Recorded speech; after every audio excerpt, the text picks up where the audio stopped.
All right, at this time, I'd like to welcome head coach Holly Warlick.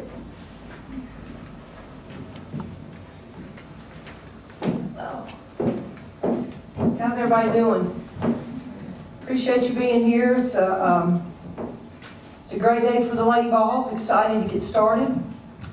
Our team has been working, I think, extremely hard. Are we there yet? No, but we're putting in the time and the effort. Haven't had to coach effort, and that's been one of my biggest concerns of our past teams. So, playing hard. Our freshmen are fitting in very well. Our upperclassmen have been great leaders.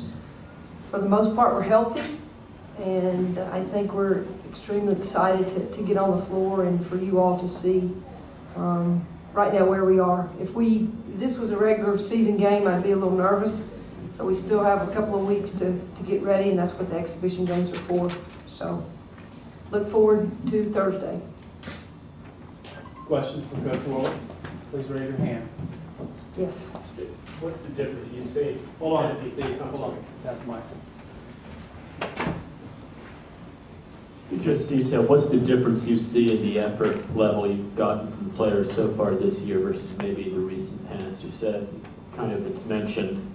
Well, I think two reasons. I think we have kids that play that type of ball, that style of play hard, play aggressive, with reckless abandon.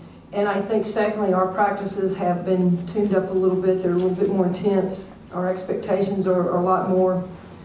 And we're young. We're trying to form great habits. So we've probably turned our defense up a notch and our practice intensity up a notch, and they're responding. Holly, how much will you use the two exhibition games to set a starting lineup, player rotation? How you approach those kind of things, I guess, for the first two preseason games? I think I don't have a starting lineup right now, so I'm going to use it obviously to our advantage to see who plays well together, who doesn't, what kind of rotation. This is something for us to throw out and put different lineups to see how we respond. And that's what I intend to do. Who you see Thursday start may not necessarily start Sunday or start next Friday. I'm just going to use it and we've had two scrimmages and have started two different lineups, and we're kind of getting maybe a little bit of a core, but still not there quite to make the decision of who's going to start and who isn't. Coach Chris Button from Channel 10, you say you don't have to coach effort. How big of a difference is this large freshman class from 4 years ago when you had 7 of them in? Is there a difference in the effort that they put out in when they first got here versus having to coach that a lot 4 years ago? Well, I think, Chris, the leadership that we've had right now, Tabor Spaney and Kamika Williams, has been big for us.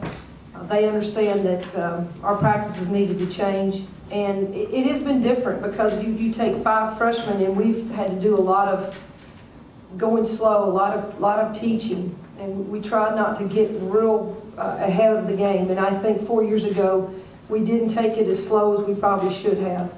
So we're making sure we're getting certain things, fundamental things down, and then we're trying to move on. But how hard they play and what we expect of them, I think they have a clear vision of how we want them to play and where we need to go. So we just haven't cut them any slack.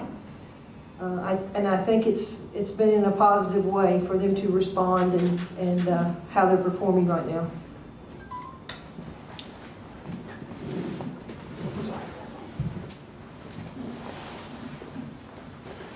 Holly, you say you hadn't cut him any slack. It seems like the last couple of years with Coach Summit in charge, you didn't cut the players any slack then either.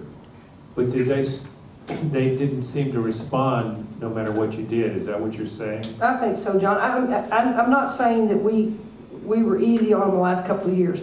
I'm just saying we're putting it out there, and these young ladies are responding. That's a great comment. They're responding and understanding what style we want to play. And I think after 4 years, look, the group we had the last 4 years, phenomenal. I mean, we got 3 players drafted, 2 in the WNBA in the first round. So The talent was there. I just thought at times we weren't consistent. But incredible talent, huge to replace, and we lost 5 starters.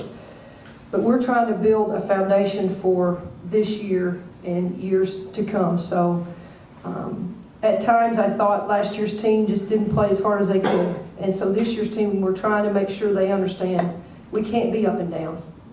We've got to understand what we're doing. Intensity level has to be there. And that's the only way this team's going to be successful. Holly, with that in mind, could you talk about how important the veteran players you do have on this team then are to what you're going to be able to do this season? Well, Dan, I think the veterans have really stepped up and been great leaders. I look at Sierra Burdick and what she did this summer. What her commitment in the gym was incredible. And I think the young ladies, our freshmen that were here this summer, saw that. I think Tabor Spaney she's always been a huge leader for us on and off the court. And I asked Ariel Massengill, she's going to have to step up a little bit more, be more vocal. And I think she's accepted that challenge and has been outstanding for us. So it is key. It's key for our veterans to lead them, give them a blueprint of how we want things done, and it's up to them to help us get there. Because it's not about the freshmen. It's not about, we're majority freshmen and sophomores, and so we've got to have some kind of people who have been here to understand what our expectations are and where we need to go. And I'll say this, Megan Simmons has been just been phenomenal. I mean, I know she's been such a great offensive scorer, but she has made a huge commitment on the defensive end, and hopefully you'll see that as well. So we have kids that are I don't want to say buy into the system, because the system really isn't that much different, but we've got kids on board, and that's makes a huge difference and a huge influence for these young kids coming in. Holly, the top 20 preseason rankings came out, and you guys were number 20. And I can understand with the loss of players last year and the coaching transition, but do you not think that there's some value in what the Lady Vols have done and traditionally shown in the past that would have carried this team to a little bit higher ranking than number 20 nationally going in this year? Well, you have that opinion, and so do I, but I don't think the national media has that opinion. I do. For us, I think it's low, but it is what it is. And we're not there, but all I'm telling you is that is serving as a motivation for us. And I don't know if that's, if you lose 5 starters, you lose the winningest coach in the country, and I understand that expectations for a lot of people will be lowered, but they're not lowered for me. They're not lowered for this program, not these fans, and so, yeah, we don't like being ranked 20th, but it's preseason, and we're using it as a motivation factor. Is there a question? Brooke Smith, Tennessee journalist. As you've been transitioning into this new role, what elements of Pat Summitt's leadership and coaching do you want to continue with? And likewise, is there anything that you plan on changing or a new direction that you plan on going? Well, I want to make sure that that we understand the importance of, since I've been here, we've stressed defense, rebounding, quick tempo. So that's been what Pat's philosophy is, and that's been what mine is.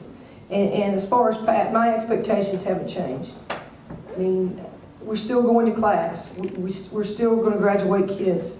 So that foundation has not changed. My expectation is they play 100% on the court, and I know that was Pat's as well.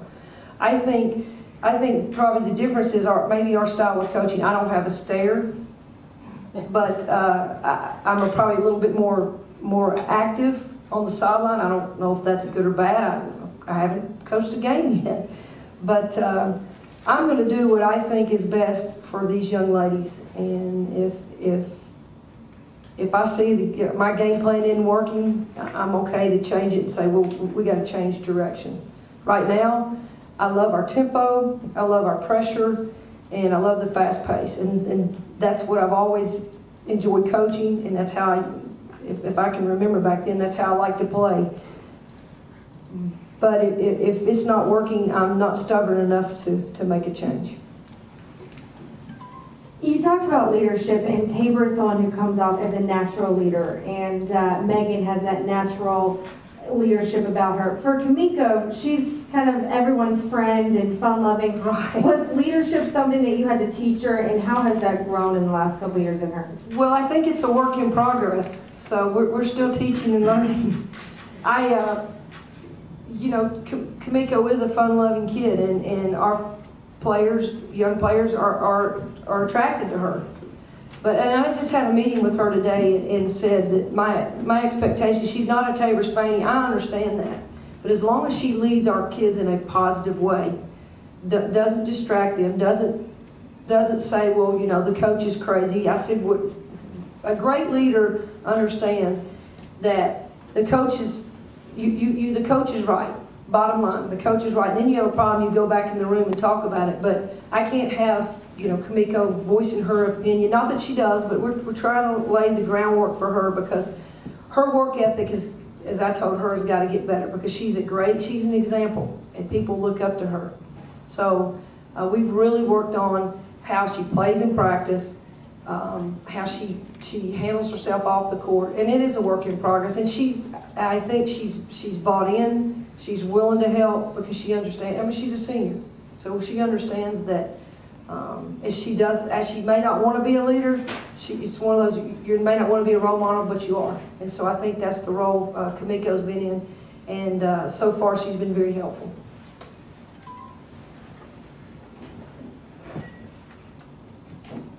Oh, in Tennessee, this is arguably one of the two programs in college basketball that's been synonymous with the sport the last couple of decades. Having been from here, having played here, having coached here, how much of just a personal responsibility do you feel to kind of maintain the Tennessee brand and what it's established the last? Well, when you're a part of it, have been here, as you said, I grew up here. I was a part of her starting off coaching, and it is personal, and of something I've always wanted to do.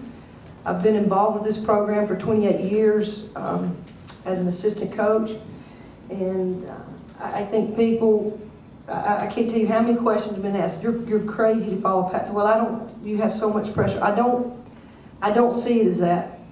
I was taught by the best to be put in this position. So I think I'm prepared. Mistakes along the way, absolutely, but as long as I keep learning from them. And Pat and I've talked about this for a long time, and she's put me in situations where I've been in difficult situations. I've been able to sit back and watch her perform. So I can't, I mean, this is where I always wanted to be. So I've never said, well, I'm scared to do this, I don't want to do this. I love the challenge, and I love the opportunity to be here. It's in my blood, it's what I've only know, and I think the country in women's basketball would be shocked if I didn't have on orange and white. They would think something was wrong with me, or something, I'm sick or something. So it's just who I am, and what I think I was chosen to do. Holly, you mentioned everybody was basically healthy. Tabor Spaney, I get knee injury, sprain, or whatever it was, but it seemed to go on and on last year. Is there a concern that she's always going, is this a chronic issue, that this is something she's always going to have to deal with? I think it's, with Tabor, it has been a concern out of past injuries and just bad luck, and but she looks good right now. I understand, I try to limit her minutes a little bit just because of her knee and her shoulder and the things that she has dealt with. But right now I feel great about her, I feel positive about her. We need her on the floor, not only for her leadership, but her ability to shoot the long ball three. So right now, John, I feel good about her. I feel good about her.